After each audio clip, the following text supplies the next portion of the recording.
Pendant longtemps, j'étais persuadée que reprendre un job salarié après s'être lancée en tant qu'entrepreneur à plein temps, ce serait un échec, vraiment. Dans ma tête, ça voulait dire que mon business n'avait pas fonctionné, que j'avais raté, que je retournais en arrière. Et je pense qu'il y a beaucoup d'entrepreneurs qui vont se reconnaître là-dedans. Parce qu'aujourd'hui, sur les réseaux, on voit énormément de contenus qui te disent quitte ton CDI, deviens entrepreneur, ne travaille plus jamais pour quelqu'un d'autre, sois libre financièrement, ne construis pas le rêve de ton patron, construis le tien, etc., etc. Et pendant longtemps, j'y ai cru. Moi aussi, j'ai fait ce genre de contenu d'ailleurs, parce que c'est ce qui fonctionnait, parce que c'est ce qu'on voit partout. Et sans vraiment m'en rendre compte, j'ai fini par intégrer cette idée que le salariat, c'était presque le contraire de la liberté. Du coup, dans ma tête, si un jour je vais reprendre un job, c'est que j'avais échoué. Et aujourd'hui, c'est vraiment fou de voir à quel point je pense l'inverse. Alors, dans cet épisode, j'ai envie qu'on parle de ça. Est-ce que le salariat et la liberté sont vraiment incompatibles ou est-ce qu'on nous a vendu une définition de la liberté qui ne convient peut-être pas à tout le monde?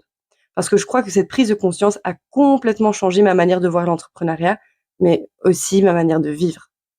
Bienvenue sur Let's Make Waves, le podcast où on parle d'entrepreneuriat, de mindset, de la digital nomade lifestyle et de liberté. Et ça en allant droit au but, sans passer par 4 chemins, juste ma vérité brute et basta. Quand j'ai lancé mon business, j'étais dans une énergie très différente de celle dans laquelle je suis aujourd'hui. J'étais dans une énergie d'ambition, de vitesse, d'action. Je voulais réussir vite, je voulais remplacer mon salaire le plus rapidement possible et je voulais devenir totalement indépendante financièrement. Et en soi, il n'y a rien de mal à être ambitieuse, hein, mais avec le recul, je me rends compte que cette ambition était aussi nourrie par beaucoup de pression. Il fallait que ça marche. Il fallait que je prouve que j'étais capable. Il fallait que je réussisse rapidement. Et surtout, il ne fallait surtout pas revenir en arrière parce que revenir en arrière, ça voulait dire échouer et perdre la liberté que je m'étais construite. Aujourd'hui, je vois les choses très différemment. Depuis plusieurs mois, mes revenus faisaient clairement des montagnes russes. Un mois, ça allait, le mois d'après, beaucoup moins, puis ça remontait, puis ça redescendait, et ainsi de suite. Et je me suis rendu compte d'une chose. Ce n'était pas forcément plus d'argent dont j'avais besoin, c'était plus de stabilité. Parce qu'en réalité, je commençais à fatiguer de toujours devoir penser à l'argent, de calculer, de réfléchir, de me demander comment allait être le mois prochain. Et évidemment, j'essayais de faire confiance, de me dire que je suis abondante, que l'argent n'est qu'énergie. Mais à un moment donné, quand tu dois payer tes factures, bah, c'est à toi de créer des opportunités, je trouve. Tu peux pas juste espérer que ça te tombe dessus. Alors, j'ai décidé de reprendre le freelancing. Je t'en avais déjà parlé et bah, ça m'a fait énormément de bien. Mais malgré ça, en Belgique, être indépendant à temps plein, ça coûte très, très cher. Entre les cotisations sociales et les charges, bah, il fallait encore toujours que mon business tourne suffisamment. Et surtout, je me suis rendu compte que je n'avais plus envie de faire de sacrifices. Je n'avais plus envie de me dire non à certaines sorties, je n'avais plus envie de refuser un voyage parce que c'était pas raisonnable, et je n'avais plus envie que chaque dépense me fasse réfléchir pendant 3 jours. Or, même en reprenant le freelancing, c'était toujours un petit peu le cas malheureusement. Et contre toute attente, je me suis dit: «Et si je reprenais simplement un mi-temps?» Au début, une question qui me mettait vraiment mal, parce que je le voyais vraiment comme un pas en arrière. Et puis je me suis dit: «Et si je le faisais, pas parce que mon business avait échoué, mais parce que ça allait justement me permettre de continuer à le construire à mon rythme, sans pression, sans stress, sans devoir courir après chaque client?» Et ça a tout changé. Et ce changement ne s'est clairement pas fait du jour au lendemain. Au début, même quand je me répétais que ce ne serait pas un échec, bah, je n'y croyais pas vraiment. Je me le répétais encore et encore, je me disais que ce n'était peut-être qu'une étape, que c'était que temporaire, que c'était peut-être juste un pas de côté, que c'était pas nécessairement un retour en arrière. Mais honnêtement, au fond de moi, je n'étais pas convaincue. Et puis, à force de me le répéter, un matin, je me suis réveillée, je me suis dit: «Waouh, ça y est là, j'y crois vraiment». J'avais réellement intégré cette nouvelle croyance et donc j'ai repris un mi-temps. Et ouais, shocker. Et en fait, quelques semaines plus tard, il s'est passé quelque chose d'encore plus beau. J'ai arrêté de voir ce mi-temps comme une défaite et j'ai commencé à le voir comme un cadeau, carrément un cadeau. Vraiment, je trouve ça fou de dire ça aujourd'hui parce qu'il y a quelques semaines, c'était loin d'être le cas, alors qu'aujourd'hui, je suis juste reconnaissante. Parce qu'en réalité, j'ai trouvé un super boulot, très rapidement en plus, bien payé, avec des collègues sympas, un boulot qui me demande pas d'être créative toute la journée et vraiment c'était exactement ça que je voulais parce que toute ma créativité, j'avais envie de la garder pour mon business. Donc j'avais pas envie de rentrer, chez moi, complètement vidée mentalement. Je voulais encore avoir l'envie de créer, d'écrire, de coacher, de tourner mes vidéos et cetera. Et puis il y a aussi un autre avantage. Je change d'environnement. Je rencontre de nouvelles personnes. Je sors de chez moi. Bon, en vrai, je sortais déjà chez moi parce que j'allais, souvent travailler dans des petits cafés, je pars voyager régulièrement, mais là, ça me permet vraiment d'être dans un autre monde et quelque part, je trouve ça cool. Et d'ailleurs, entre nous, il y a parfois même des moments où il y a absolument rien à faire au boulot. Du coup, j'en profite pour avancer sur mon business en même temps. C'est plutôt pratique. Mais surtout, j'ai retrouvé quelque chose que je n'avais plus ressenti depuis longtemps, de la sérénité. Aujourd'hui, je pense beaucoup moins à l'argent. Je n'ai plus cette relation de survie avec lui. Je peux me faire plaisir, je peux inviter mes proches, je peux partir quelques jours à Marseille sur un coup de tête parce qu'une copine me propose un voyage. Et ça, il y a encore quelques mois, bah, je l'aurais probablement pas fait parce que j'aurais pensé au coût, parce que je me serais dit que ce n'était pas raisonnable et parce que j'aurais culpabilisé. Aujourd'hui, en fait, je profite davantage de ma vie et paradoxalement, je me sens beaucoup plus libre alors que sur le papier, je travaille aussi pour quelqu'un d'autre.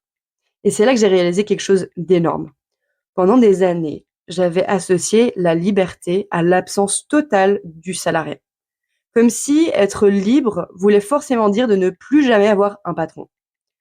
Aujourd'hui, je crois que la liberté, c'est surtout d'avoir le choix. Le choix de reprendre un job si ça te fait du bien, le choix de le quitter un jour si tu en as envie, le choix de ralentir, le choix de prendre plus de temps, le choix de construire ton entreprise sans t'épuiser, le choix de créer une vie qui te ressemble. Et tu sais que c'est pour ça qu'on est ici. C'est la vraie raison de ce podcast, de mes accompagnements, de mon business tout court. C'est ça ma mission. Je trouve que sur Internet, on nous montre qu'il y a une seule manière d'entreprendre. Faire les choses vite, toujours viser plus haut, qu'il faut absolument quitter son CDI et que le but est de devenir libre financièrement le plus vite possible. Et si c'est pas ça le chemin que tu empruntes, t'as presque l'impression en fait d'avoir raté quelque chose, d'être complètement à côté de la plaque. Moi, j'ai envie d'un peu casser cette vision. Parce que je suis persuadée qu'il existe 1000 façons de construire une vie libre et qu'aucune n'est meilleure qu'une autre. Je ne veux plus culpabiliser les gens qui ont un parcours différent.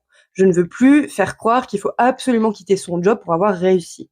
Je veux vraiment changer les règles ou en tout cas disrupt un peu la manière dont on voit l'entrepreneuriat.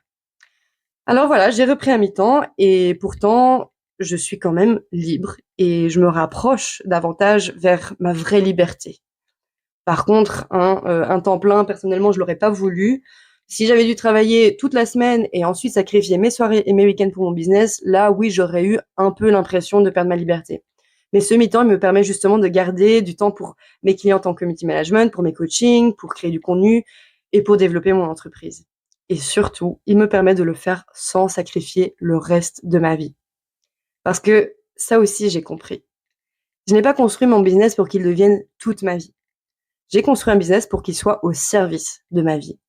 Donc, si demain, par exemple, on me proposait un business qui génère 20 000 euros par mois, mais qui m'oblige à travailler 60 heures semaine, la réponse serait clairement non.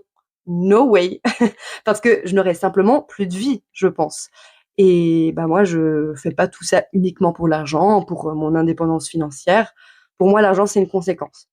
Ce que je veux vraiment, c'est du temps, de la liberté, des voyages, des expériences, des moments avec mes proches. Donc vraiment, les 20K par mois et 60 heures semaine, non merci. Je préfère gagner moins et réellement profiter du business et la vie que je construis. Il y a aussi une autre chose dont j'ai envie de te parler. Pendant longtemps, je me suis sentie comme une impostrice parce que je parle énormément de liberté par ici et dans ma tête, comme je n'étais pas encore libre financièrement, je me disais: «Mais en fait, je suis qui pour enseigner ça? Je suis qui pour accompagner d'autres personnes vers une vie libre, alors que moi-même, je n'ai pas réussi à me créer cette liberté financière?» Je pensais qu'avant d'accompagner quelqu'un, il fallait déjà avoir atteint la destination. Je pensais qu'il fallait être cette personne qui a réussi, qui sait tout, qui a toutes les réponses, parce que je pensais que c'était nécessaire pour vendre quoi que ce soit. Aujourd'hui, je ne crois plus du tout à ça. Je ne prétends pas du tout avoir réussi, je ne prétends pas tout savoir. Je suis simplement quelqu'un qui a un peu d'avance sur certaines personnes, sur mes clients, qui partage ce qu'elle apprend, qui continue d'évoluer, qui continue de faire des erreurs, qui continue de changer d'avis aussi. Et en fait, j'apprends en même temps que mon audience, juste à un autre stade, à un autre niveau. Et je pense que, au contraire, c'est beaucoup plus honnête comme ça. Parce que je veux pas être la coach cool qui vous dit regardez que ma vie est parfaite. Moi, je veux juste être la personne qui vous montre les détours, les remises en question, les changements de direction, parce que c'est ça la vraie vie. C'est ça être humain finalement. Donc, si toi tu aimerais te lancer ou tester autre chose dans le business, même si tu n'as pas encore tout réussi et fait tes preuves, rien ne t'arrête de le faire. Il faut simplement que tu aies une petite longueur d'avance sur d'autres. Vraiment, unpopular opinion, mais moi je crois que tout le monde peut être coach. Mais évidemment, à condition d'être un minimum formé. Et puis si tu veux te lancer mais tu ne sens pas devenir coach, bah évidemment, il existe plein d'autres business que tu peux lancer. D'ailleurs, viens voir en message privé sur Instagram, sur @cassandredbf si tu aimerais qu'on en parle un petit peu plus. Bref, revenons à nos moutons. Il y a une dernière chose que j'ai envie de te partager aujourd'hui. Tu sais que, je parle souvent de manifestation par ici. Et en fait, il y a un principe que j'adore. On a besoin de connaître le quoi et le pourquoi, mais pas le comment. Le quoi, c'est la vision. Le pourquoi, c'est, ce qui nous anime vraiment. Mais le comment, on n'a pas besoin de le contrôler. On ne sait pas le contrôler. Parce qu'en fait, notre cerveau, bah, il est capable d'imaginer seulement quelques chemins. Alors que la vie, l'univers, appelle ça comme tu veux, peut en imaginer des centaines de plus. On est vraiment grave limité, en fait, par notre cerveau. Et ça, en vrai, je le savais déjà depuis longtemps, depuis que je me suis plongée dans la manifestation il y a quelques années. Mais j'ai eu des phases où, bah, en fait, j'ai complètement oublié ce principe, cette loi. J'ai eu des phases où, en fait, j'essayais de tout planifier à la lettre. D'ailleurs, j'en parle dans l'épisode 13 du podcast, donc go l'écouter si ce sujet te parle. Et puis, j'ai eu aussi des phases où j'y croyais à fond, où j'arrivais vraiment à lâcher prise et voilà. Et en fait, pour moi, vision plus action égale réalité. Donc voilà, pendant longtemps, j'étais persuadée que pour construire ma liberté, je devais absolument suivre un seul chemin tracé de l'entrepreneuriat, qui est quitter mon job, faire exploser mon business et ne jamais revenir en arrière. Aujourd'hui, vraiment, je souris en repensant à ça, parce que si on m'avait dit il y a 2 ans que reprendre un mi-temps serait justement une des décisions qui allait me faire sentir beaucoup plus libre, bah, je n'y aurais jamais cru. Et pourtant, c'est exactement ce qui est en train de se passer. Donc aujourd'hui, je fais confiance au timing divin. Je fais confiance au fait que c'est peut-être exactement le chemin que je devais prendre, en fait, pour en arriver là où je veux aller. Et surtout, je comprends que je n'ai pas besoin d'être aussi impatiente tout le temps. J'ai encore tellement de temps devant moi et en fait, ma vision, elle peut se réaliser demain comme elle peut se réaliser dans quelques années. Mais dans tous les cas, je sais que ça va arriver. Ça, c'est une certitude. Donc, je fais ce que j'ai à faire. Je passe à l'action.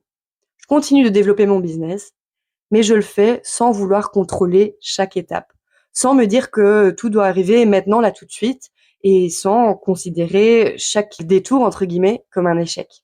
Parce que parfois, ce qu'on perçoit comme un pas en arrière, bah, c'est simplement ce qui nous donne l'élan nécessaire pour avancer beaucoup plus loin par après. Et parfois, d'ailleurs, ce qu'on pense être un pas en arrière n'en est en fait pas du tout un. C'est peut-être justement le bon chemin pour toi. Alors si aujourd'hui tu es entrepreneur et que peut-être tu galères un petit peu financièrement, si tu réfléchis par exemple à reprendre un taf mais que tu culpabilises, si tu as peur que les autres pensent que tu as échoué, j'aimerais vraiment que tu te poses une question.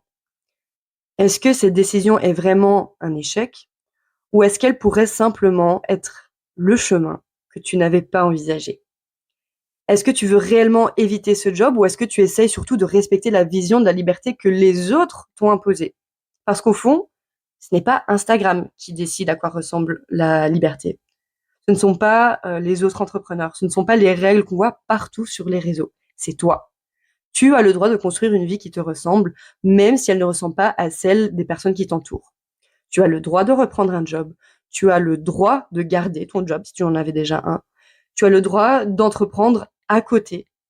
Tu as le droit de ralentir. Tu as le droit de vouloir de la stabilité et de la liberté en même temps. Et surtout, fais confiance au fait que tu n'as pas besoin de tout contrôler. Chaque chose arrive au bon moment. Tu es peut-être beaucoup moins en retard que tu ne le crois en fait. Et peut-être même que ce détour est exactement celui qui va t'amener là où tu rêves d'aller. En fait, dans tous les cas, sache que l'univers conspire toujours pour nous et jamais contre nous. Alors ayons confiance, lâchons prise et continuons à passer à l'action. Merci d'avoir écouté cet épisode de Let's Make Waves. Si ça t'a parlé, n'hésite pas à le partager à quelqu'un qui en aurait peut-être besoin aujourd'hui.